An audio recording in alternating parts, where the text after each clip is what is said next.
यहाँ सत्य भन्दा धेरै झुटको चर्चा चल्छ। आँसु लुकाउने आँखामा पनि मुस्कान चल्छ। जसले कहिले भोक देखेन उ भोकको कथा सुनाउँछ।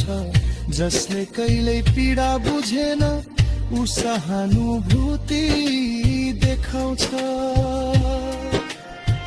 यहाँ अनुहार धेरै छन् तर आफ्ना कम छन्। भिड भित्र उभिँदा पनि एक्लोपनका गम छन्।